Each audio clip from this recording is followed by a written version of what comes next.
Welcome to the Andrea Giovino Show. I want to thank all my subscribers for continuing to subscribe. Thank you, Jesus, for giving me this platform. Today we have back George Martorano, Toby TNT co-hosting, and I wanted to have George Martorano in because you were very, very close to a lot of the Philly mob bosses, like Angelo BRUNO, Nicky Scarfo, and Philip Testa. So let's start with Angelo BRUNO. Well, he was my godfather. Many, many years I was with him. He taught me some principles I live by today. One was an excuse could be the truth, but it's still an excuse. That's interesting. A very serious principle. And if you have nothing good to say, another one was if you have nothing good to say about anyone, don't say nothing at all. And he says one of the hardest things to do in life is to live it without lying. He said, never lie.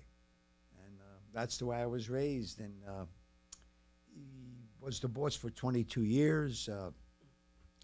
They call him in the newspapers, they used to call him the Gentle Don, but they didn't really know. He just kept everything quiet. I mean, you know. So he was low key.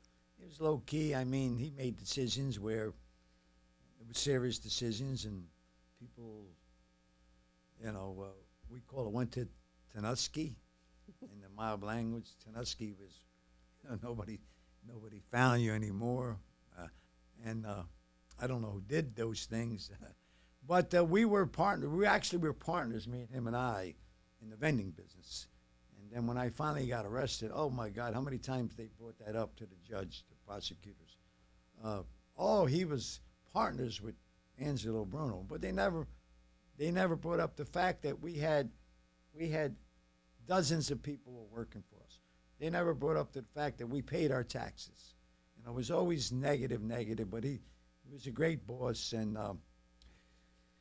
you know, he got killed in 1980, and the reason why we had 3 back-to-back mob wars, the reason why was that, and every time I go there, and I don't go there much, I'm in the cannabis industry, and I have 3 dispensaries that I supply in Atlantic City. I hate that town because when Atlantic City went to gambling, that caused all the wars.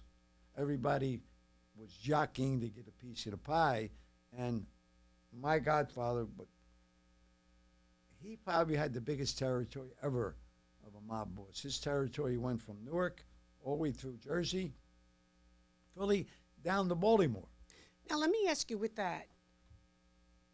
Do you remember with the Philly, like you're saying, he had all this territory, did the New York families, like the Gambino crime family, or the... No, that was all settled. That was all settled many, many years ago with Lucky Luciano. That was all settled. So that was all. So they had no. All the territories.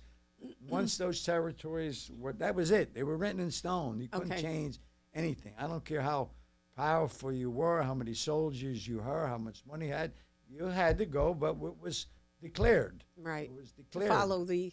And that was it. He was the boss for all that territory, because I know I used to work my butt off because we controlled all the vending in Jersey and Philly. I didn't go far as Baltimore, Maryland, but you know, he controlled it all, and I worked all my life under his tenure, and we and him were very, very close. And like I said, we had LLCs, same checking account.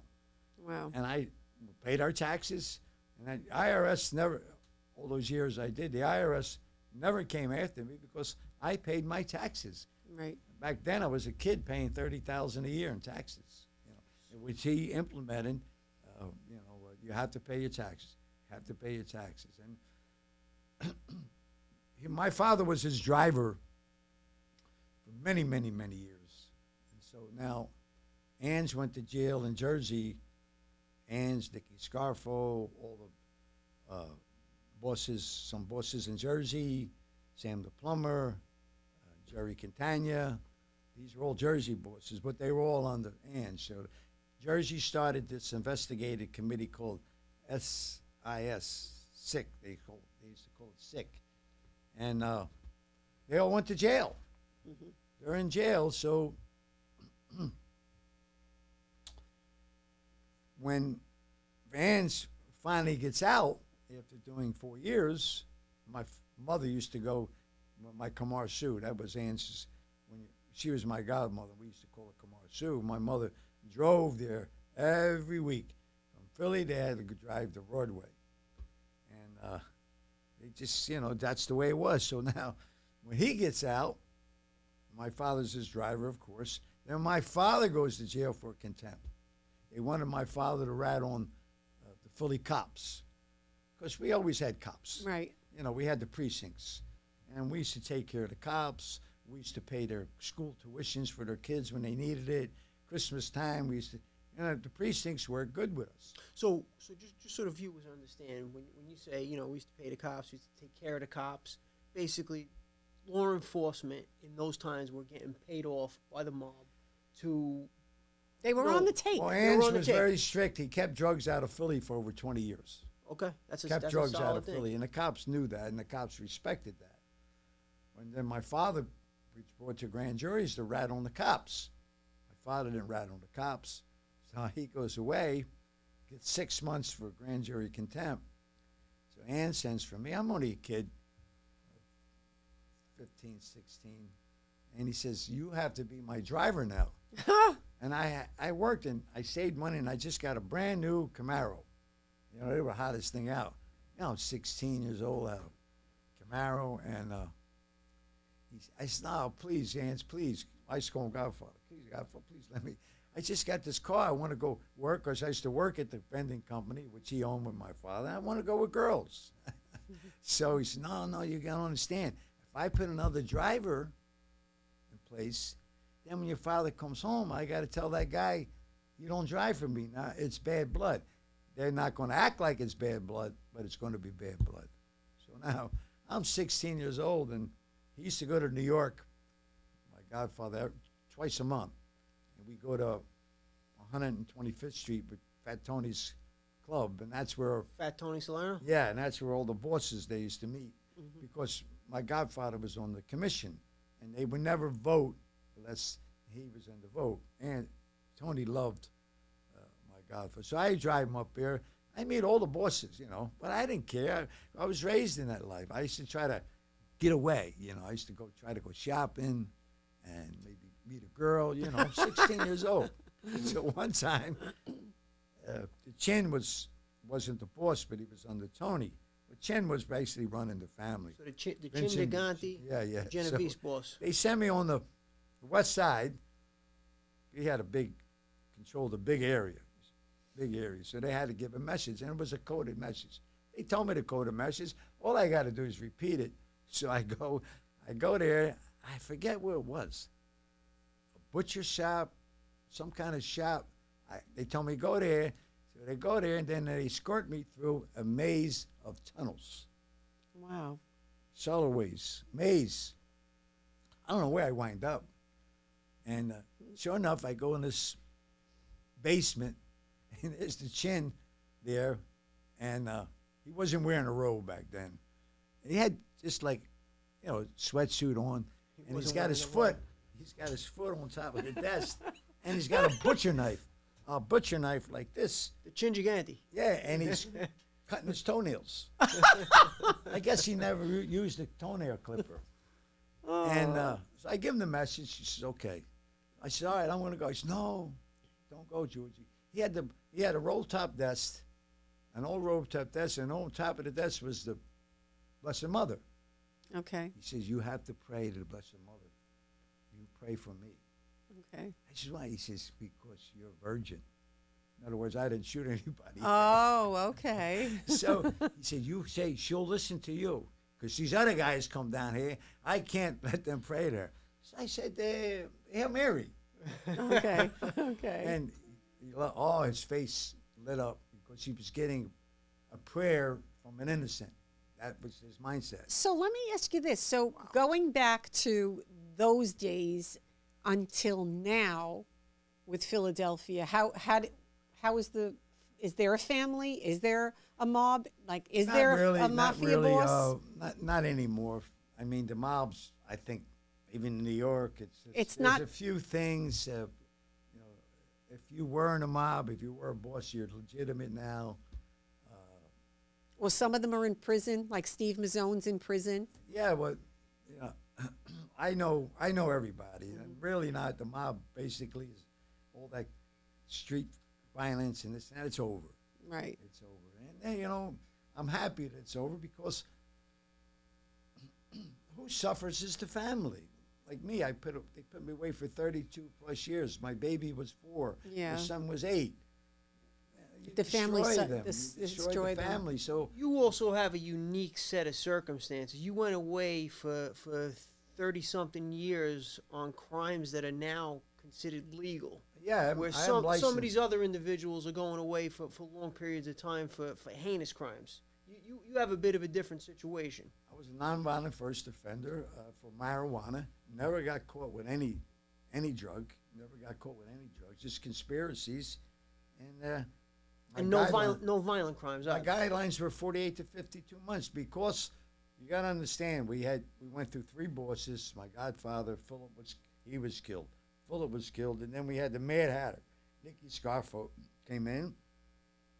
There's a lot of violence. People were dropping like flies from Philly all the way up to New York.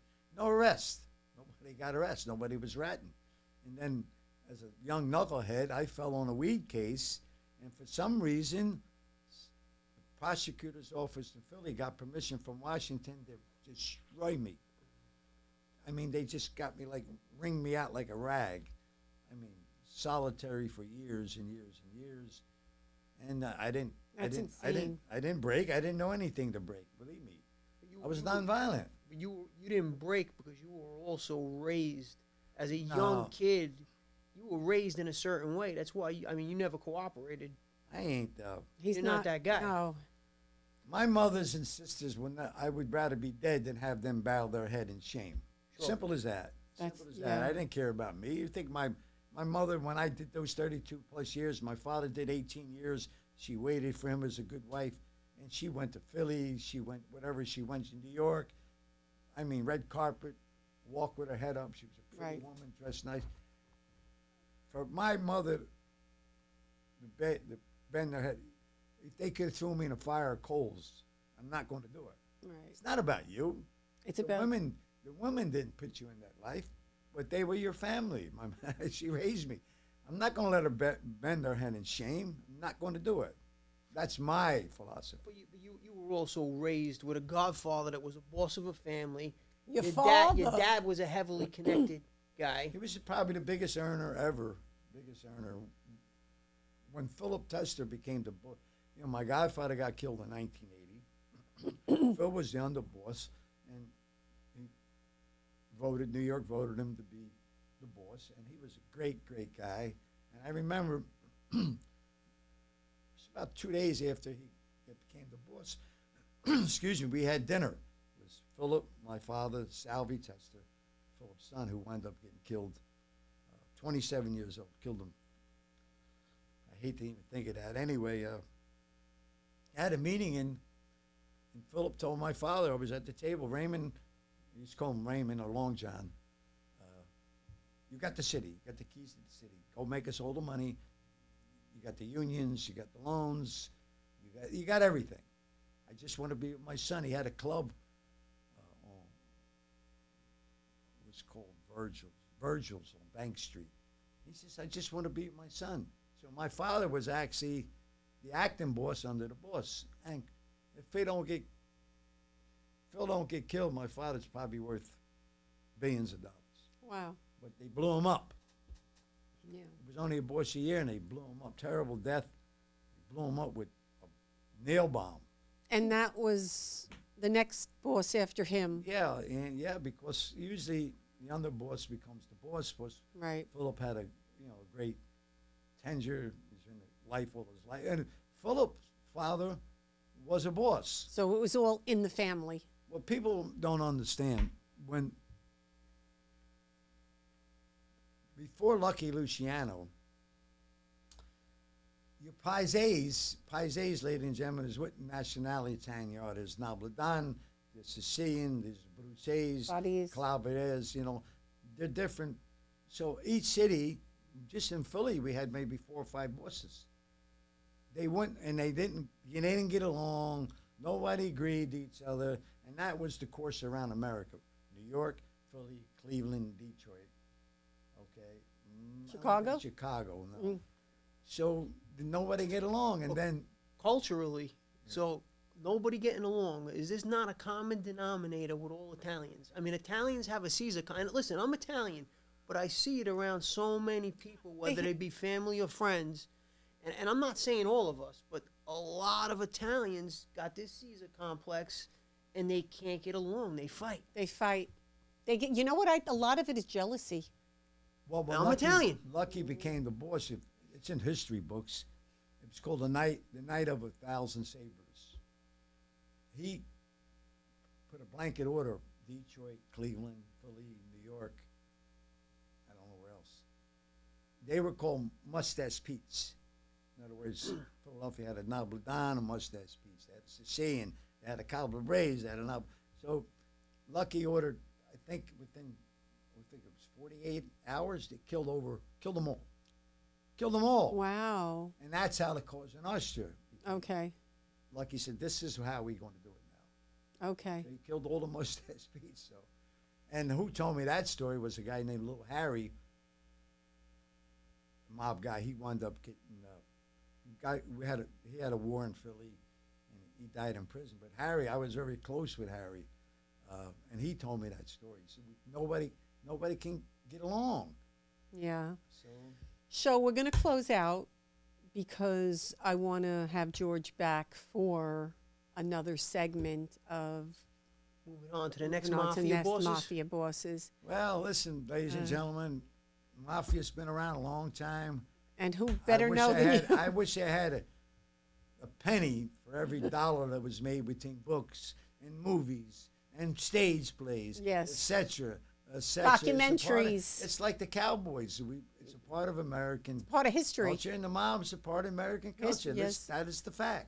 Thank you for coming. And he, My pleasure. and he comes right from the heart of the Philadelphia Yes, mafia. he does. Yes, he does. Thank you, guys. Tune in. Thank you for subscribing.